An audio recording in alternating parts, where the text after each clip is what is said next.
y'all, you want to do it like you need emotion. Can I hear it right on? Come on, clap your hands, y'all. Sing a song with y'all. Y'all, you want to do it like we love y'all too.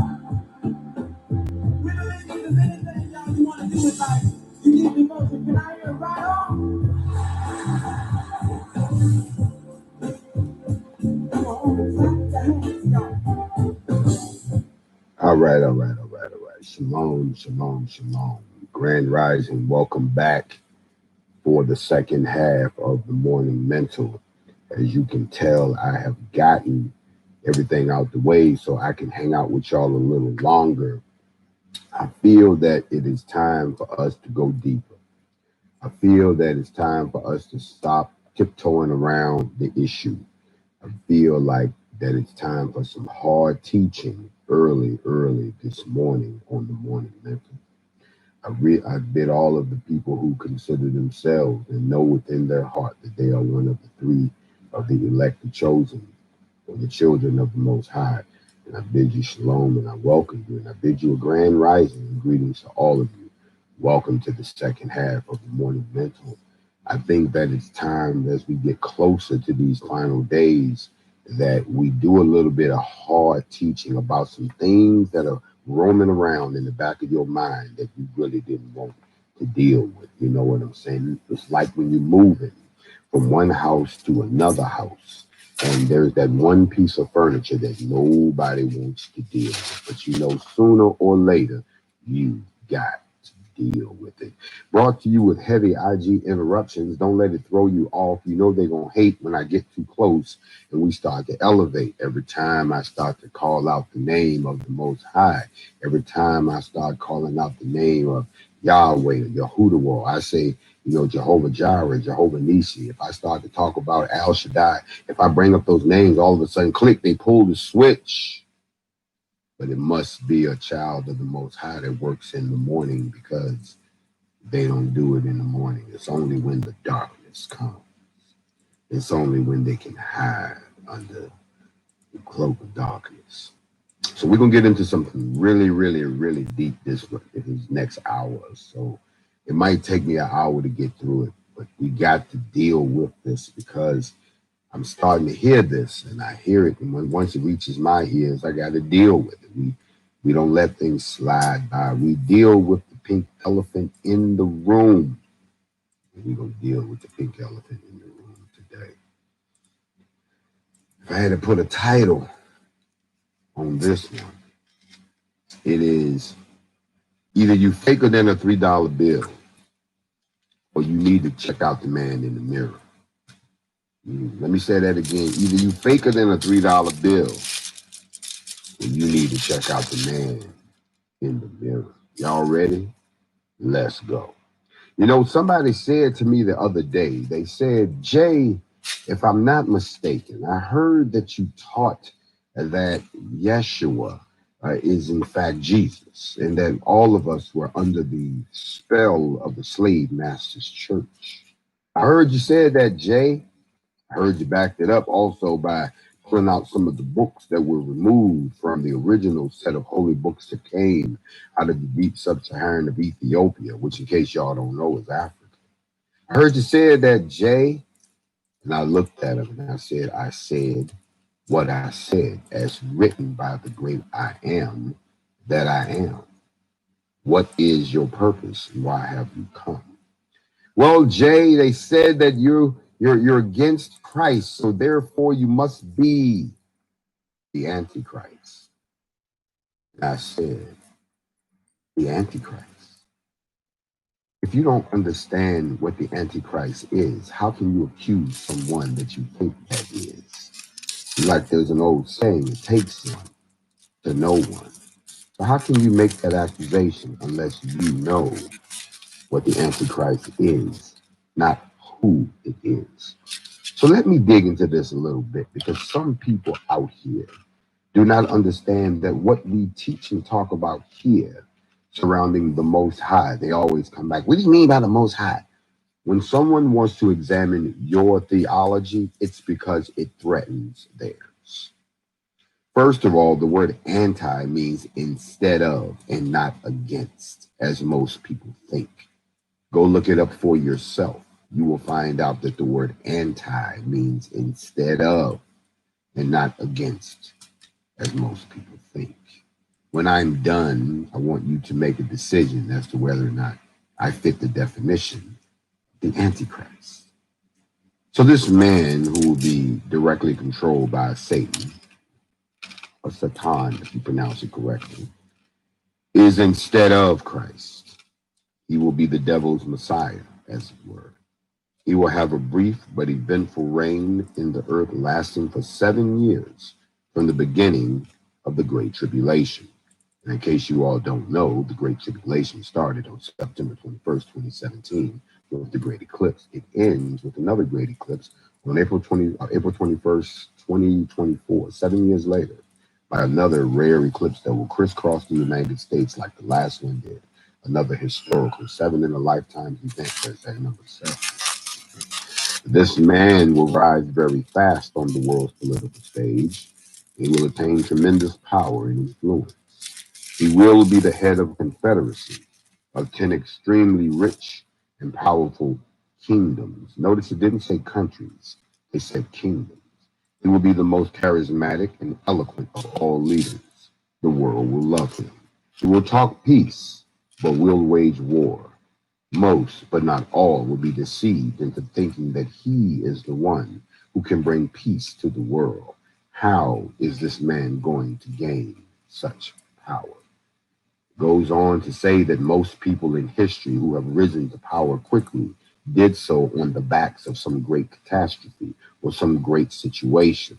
Anything that has swept the world and has the world's attention can then be addressed in such a manner, which then elevates a person to world power immediately. What could have possibly happened in our lifetime that finally got the whole world pissed off that they were just waiting for somebody to come along and say exactly what we've all been thinking, that we sick of this bullshit, we not taking it no more, no matter what flavor it comes in, we don't want the product at all. What could have possibly happened? Well, let's take a look at the United States. When the police started busting black men in their ass like we was target practice at the state fair, when they started putting their hands on our sisters and putting our children on hot concrete, when they started kicking down our doors and killing us and walking away like it's another day at the job, eventually the whole world began to realize that it's bad over there, but it's bad over here too. And when we finally got shut down by COVID-19 and didn't know if we were going to live to the next day, all of a sudden somebody said that that was just an example to show us that COVID-19 is not your problem.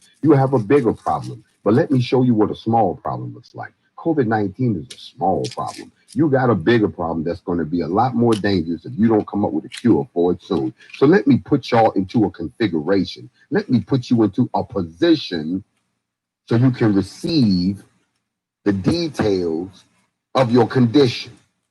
And that's exactly what has happened.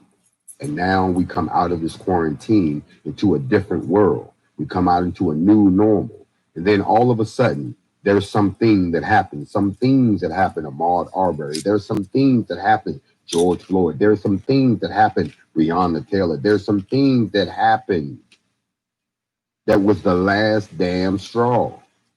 And now all kind of amazing and wonderful things are happening because the condition is correct for a small group of folk whose time has been coming to finally get what's coming to them. You see, when the world is responsible for putting you in the toilet, then the whole damn world has to be a part of your return, your comeuppance, your rise again. We always like to act like the black race just gonna stand up and that's gonna be it. It doesn't work that way. In order for the black race to stand up, some people are going to have to either step down, bow down, or be taken down in that order, as they say in Chi-Town. So whoever this person is, how will they rise to power? They will rise to power on the backs of the times. They will rise to power quickly, and the world will love this person.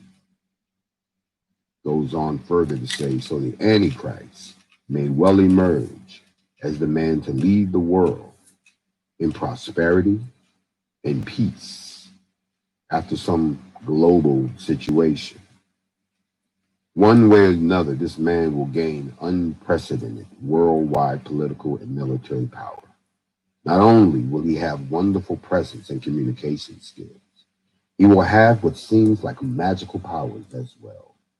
With these, he will deceive the whole world, except for the elect of Yahweh, who will see through his mask. He will be the most powerful and charismatic political leader ever to take office.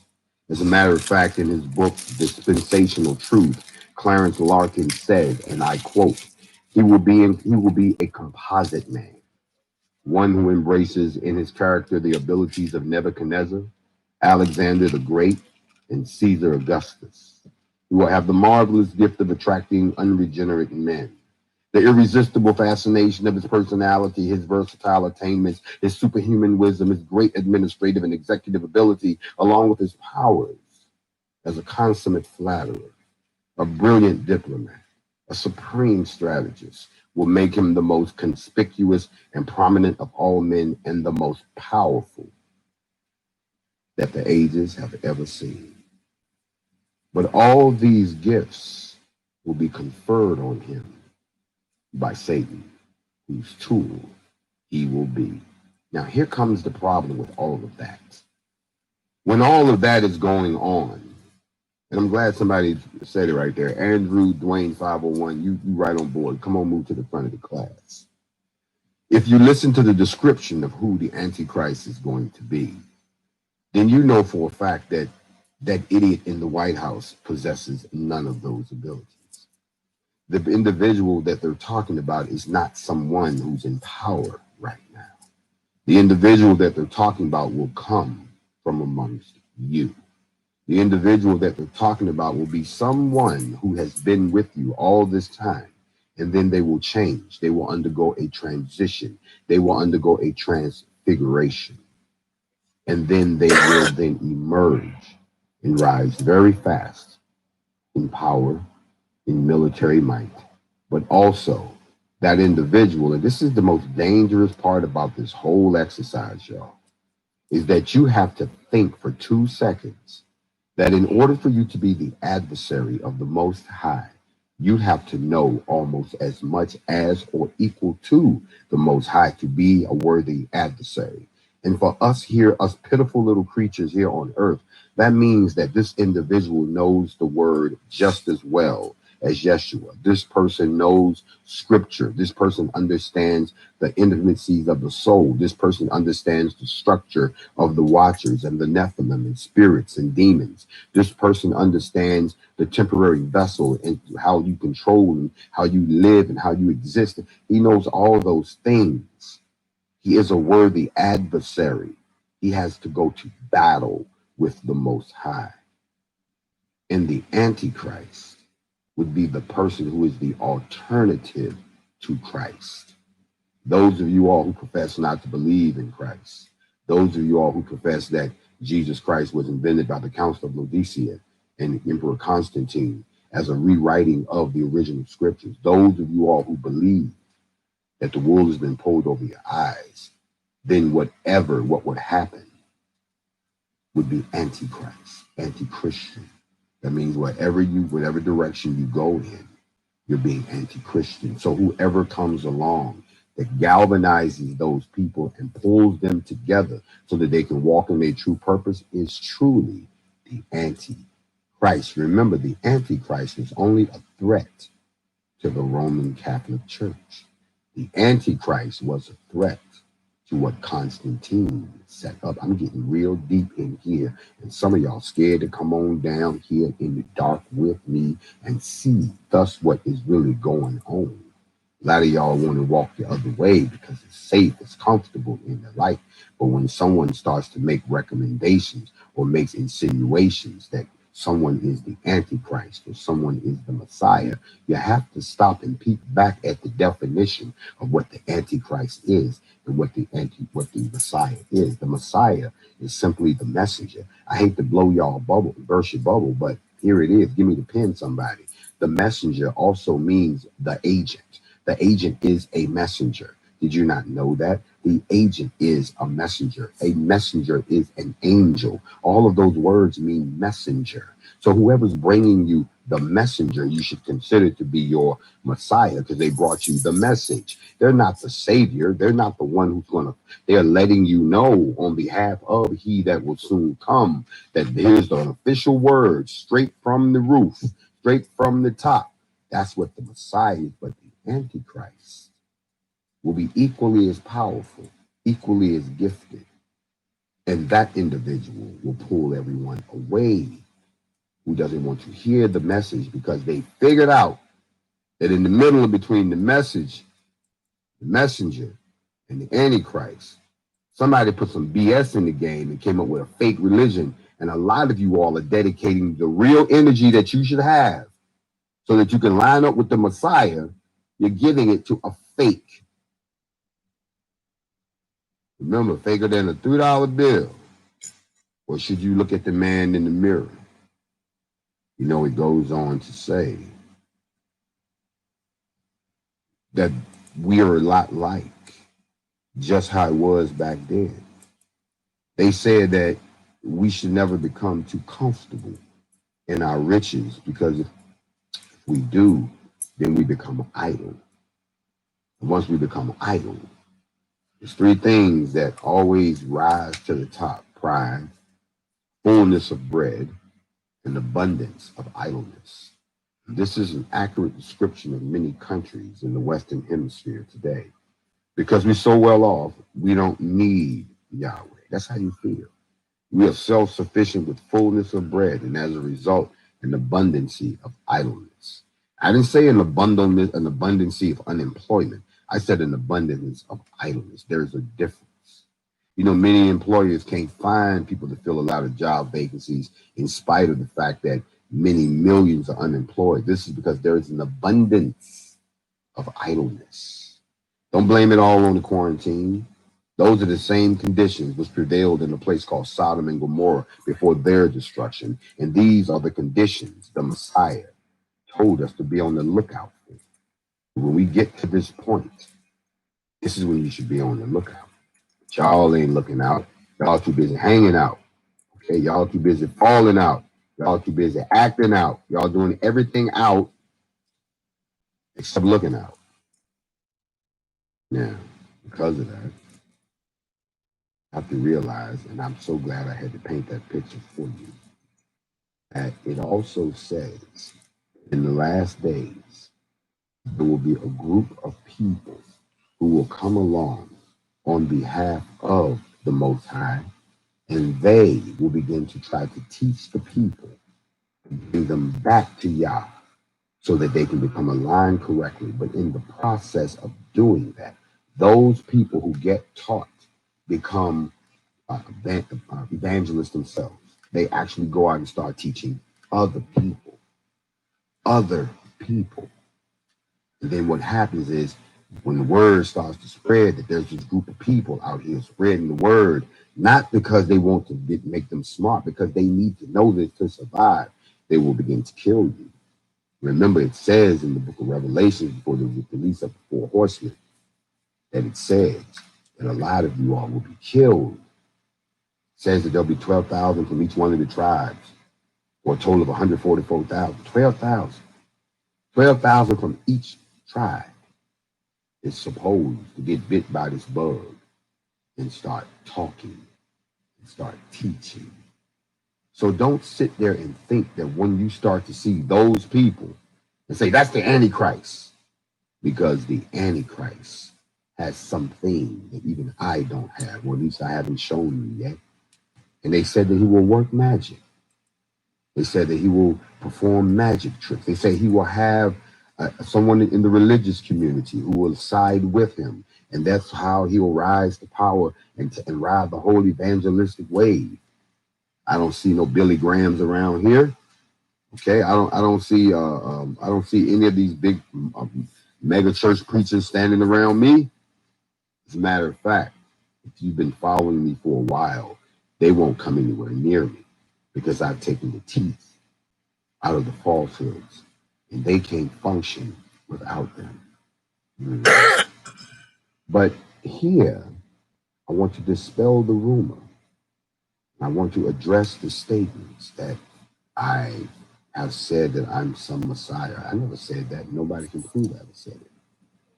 But I'm also never said I was the Antichrist either, and you can't prove I said that. You shall know them by the works. You will know them by the fruit they produce. Can I get a witness? Mhm. So when people start talking about your fruit, what can you show me that puts you in the position to even have that conversation? Show me your actions. Don't bring me your words. Show me the pictures of your accomplishments or your failures, because it takes action to get to either one. Don't bring me just your words. Spare me your emotions, because they profit me not at all. Bring me blood, sweat, and tears, and then I can say, job well You got the done. receipt. You see, it is eloquence Why of they didn't speech charge you, but they sent you the to sauce? communicate to our own people, yet be able to code shift and shift vernaculars that only makes That's some someone a bullshit, threat you to know. those who have limited in that ability. We have 21 Yeah, it was gifts okay. It was kind of of the fatty, but Spirit it's all that right. you can receive. I don't know which one you receive. I know which ones I've received. I'll be Some of down us there after get this a report. couple, but we all get at least one. Some of us get Yeah, 4 or 5. I'll get my Some of us get I have 10. dessert on that. None of us have all 21, according to Scripture. However, some of us have a pretty high number. So don't be so quick to think that that which Yah has gifted to elevate and illuminate the way for his people is somehow the Antichrist. Because if the Antichrist were to come before you, remember, he would play the same trick that Satan played on the world, and that is convince you he doesn't exist. That's your hard teaching for today. Ooh, I know that was hard for some people to hear, because now they don't know who they listening to now. Now they don't know, but I see you, folk. I tell you these things because I'm giving you those things to think about as you go through your day. No matter where you are in the world, no matter what you have on your plate for today, you are a part of this whole scenario that's playing out. I'm going to start teaching a series here once I leave Instagram. Make sure you don't miss it. It's going to be based on this book right here. This book here is The Nephilim and the Pyramid of the Apocalypse by Patrick Heron, an in-depth etymological study of the study that he did with regards to the Nephilim and how they played out with the Watchers and how they translated out through the different tribe blood that we all claim that we are part of, going all the way back to Shem or Abraham, how far back you want to go, and then to look at the 5 generational steps from the line of Noah's family that got us through the deluge to where we are now. I'm going to do a study on that. I hope you join me. It won't be here on Instagram. Our days on Instagram are counting down. We're moving down to the very last. And oh, yes, don't worry. We're going to leave Instagram in style with a huge announcement. And then after that, if you don't have the new location, well, that's your fault. Let me help y'all out. Won't be open to the public. This will become private on a whole new platform. That way we keep all the idiots out. You don't have to sit around and listen to the people who can't take it. You know, we're going to help you out. We're going inside our own little mansion, and you have to have a membership to get in. The morning mental, facts over feelings, and then something new called the midday muse, where we muse over a few things that's happening throughout the halfway point of the day. The midday muse being added to the facts over feelings and the morning mental, the midday muse. You want to muse along with me? That'll be starting on the new platform once we exit away from Instagram. I know for a fact that y'all probably want to keep most of your people, but you should have treated us better. And that's on the real. That's going to pretty much wrap up what I got for the morning mental. I just wanted to come back and hit you in the ribs a couple times for about a half an hour. And now you are poised to start your day. Remember, the 2 most important days is the day you're born and the day that you you figure out why. As for me, I will be joining you this evening. Will I be joining them this evening on the morning mental?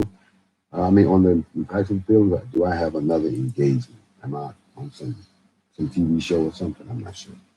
Make a long story short, big salute to all my NFAC members. Stand by, orders forthcoming. Don't let them. They talk about it until we show up. Everybody want to run their mouth, but they get quiet when we show up. So we already know, y'all just on standby. Y'all already know what we got to do.